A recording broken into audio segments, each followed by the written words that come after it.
it's your girl Umbrella, and I am back with another video. In today's video, we are going to be talking about the movie One Night in Miami with a bunch of stars, but it's basically a story about four legends coming together, having a conversation in a room in Miami at night. Self-explanatory, but if you're ready to hear my point of view and hear a little bit about the movie, make sure you stay tuned to this video. You don't want to miss out on what's going on. Make sure that you like and comment below and subscribe to this channel for more videos just like this. You don't want to miss out on this, okay?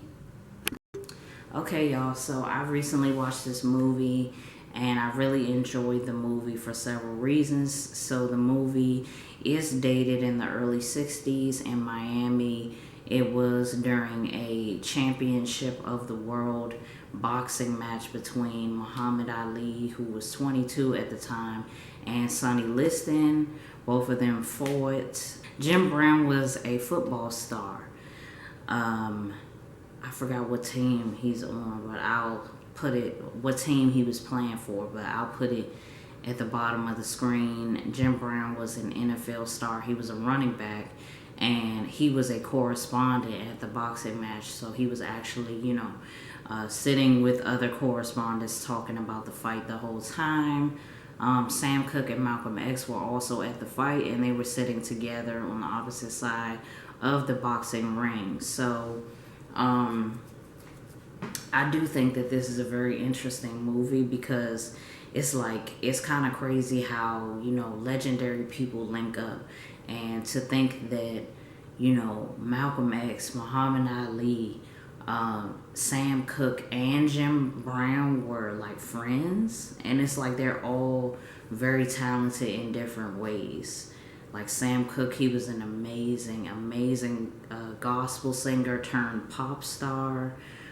Jim Brown was an NFL running back. He was known in the black community as the greatest, you know, football player ever, especially during the early 60s. Malcolm X was just like this amazing, like powerful speaker, and he was a leader in the Muslim nation as well as, you know, in the black community. He spoke up for, you know, our voice. He really spoke up for the rage of the black man and the black woman.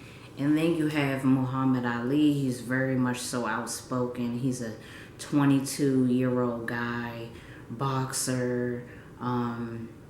He's just very passionate about boxing and passionate about black people and black power.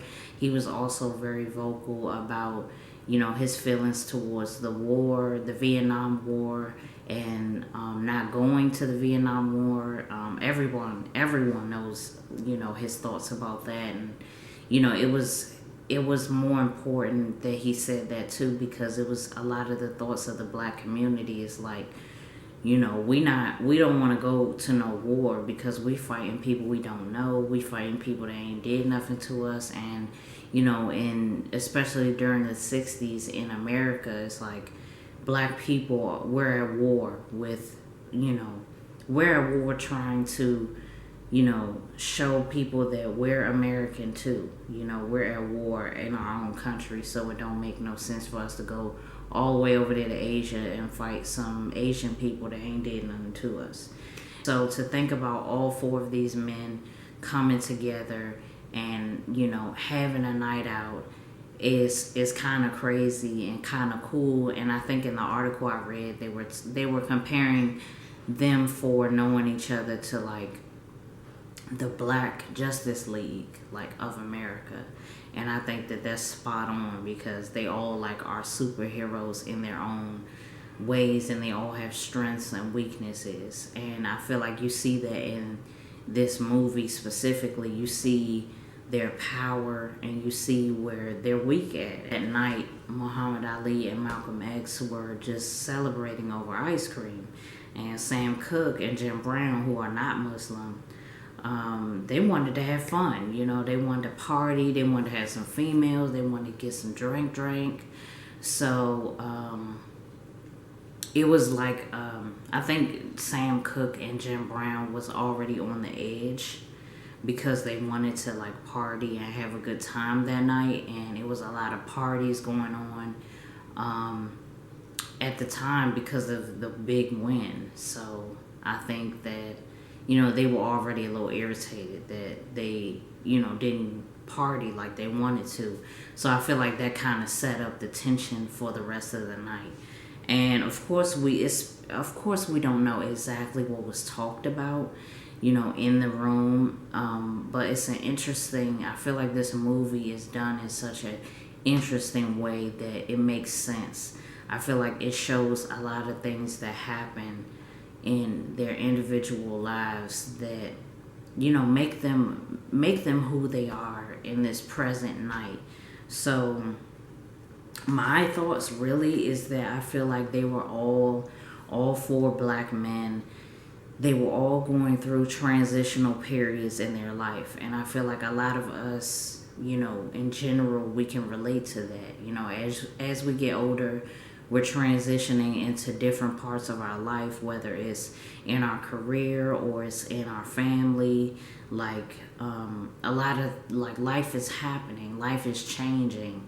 I even think about life sometimes, and I think about like being a kid, and it feels like it was such a long time ago, and it's because it was like it's you know, I never thought that things would be the way that they are now. Like life is just kind of crazy, but it does make you realize like that in life you have to take risks, you have to do things that you might be scared to do, and you have to really believe in yourself.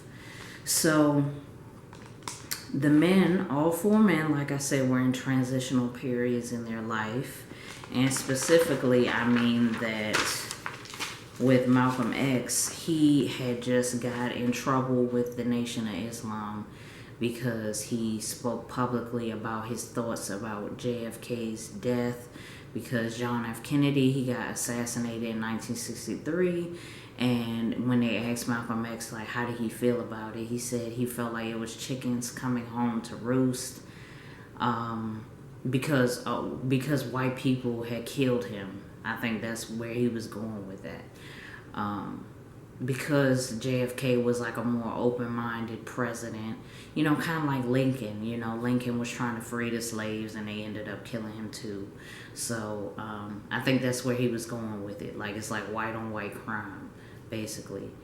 Malcolm X was basically put on this probational period where he couldn't speak publicly about anything. And he didn't like that very Muslim, you know, venues, and, you know, make his own organization and just do his own thing. And I think that he was realizing that, hey, like, you know, I did get a lot of help from a lot of these figures, like, and I did gain a lot of knowledge, but one thing that I still have that they can't teach me is the black experience in America. And that's where the people could relate.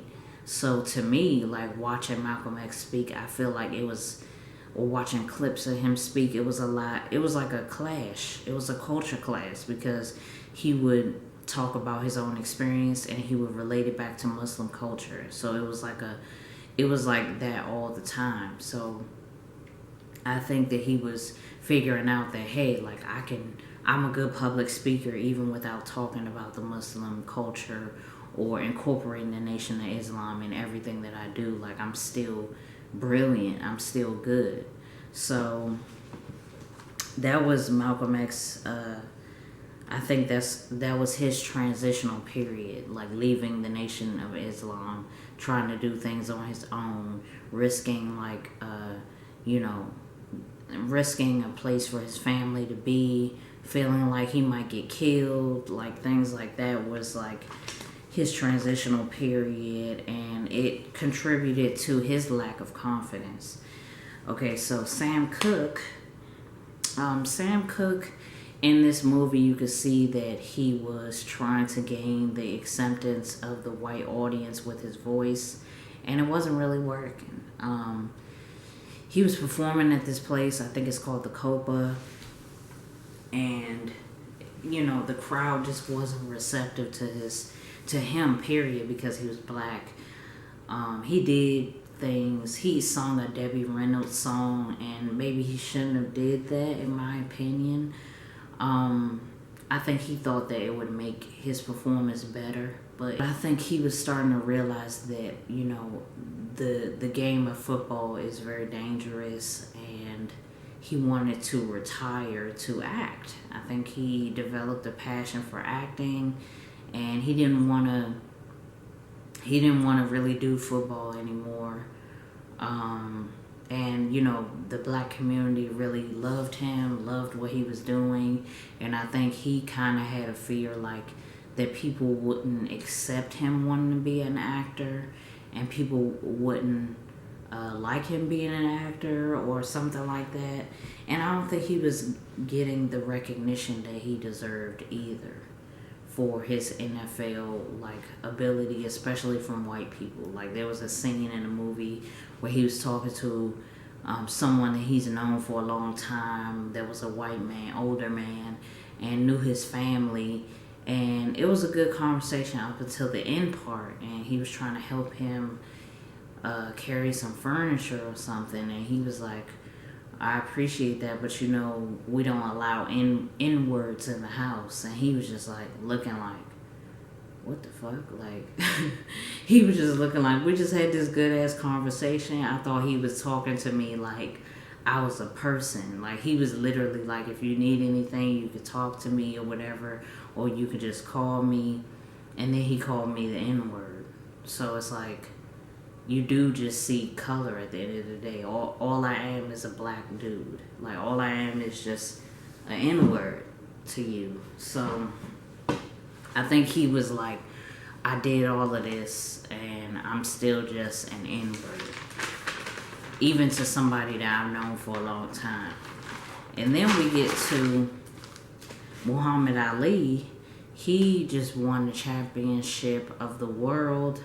And it was by default at the end of the day. Like, it wasn't as exciting as it could have been because the person had gave up in the 7th round.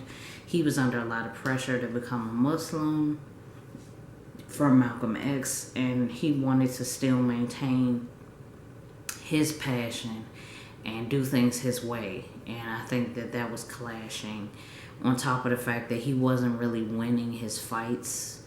Like, before he won the championship, it's like he wasn't winning his fights as much as he was before.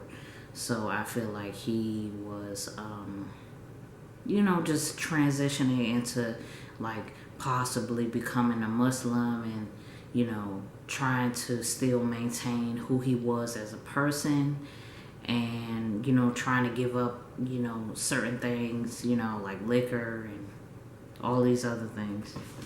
I do feel like one of the most important parts of the movie was the conversations that they were having.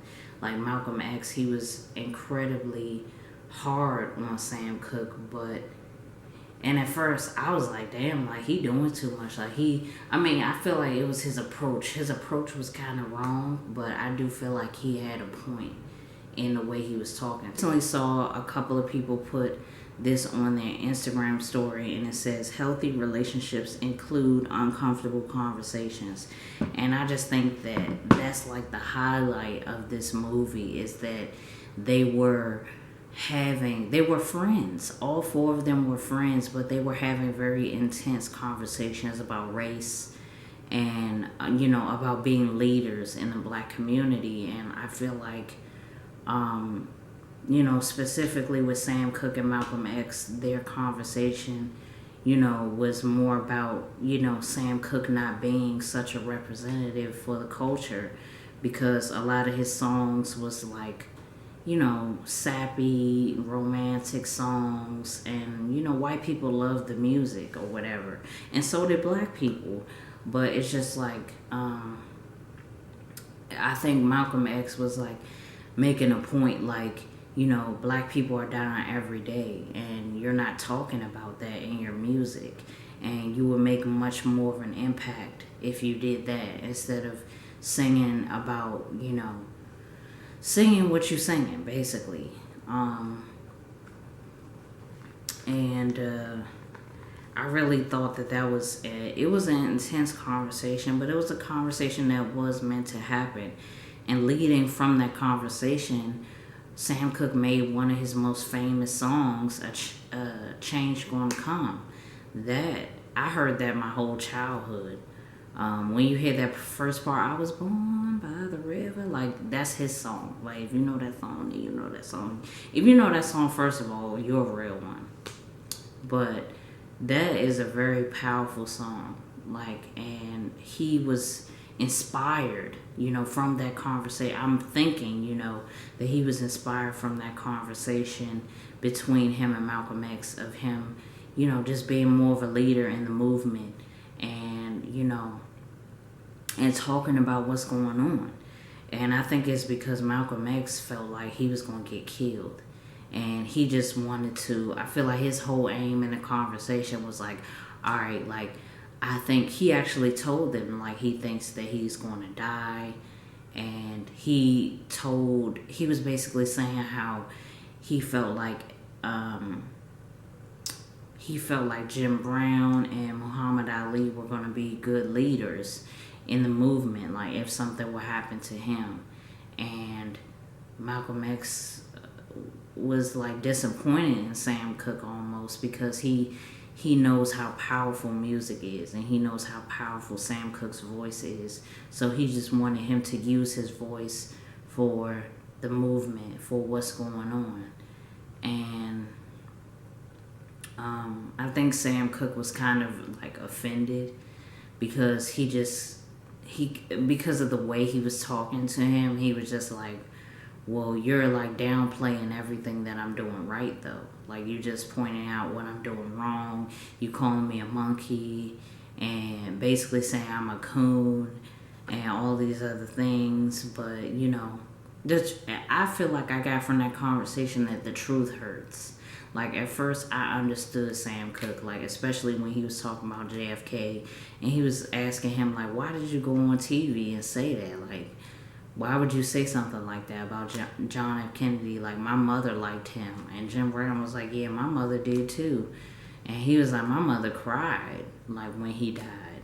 And you went on TV and was basically shitting on him when he was for the black community.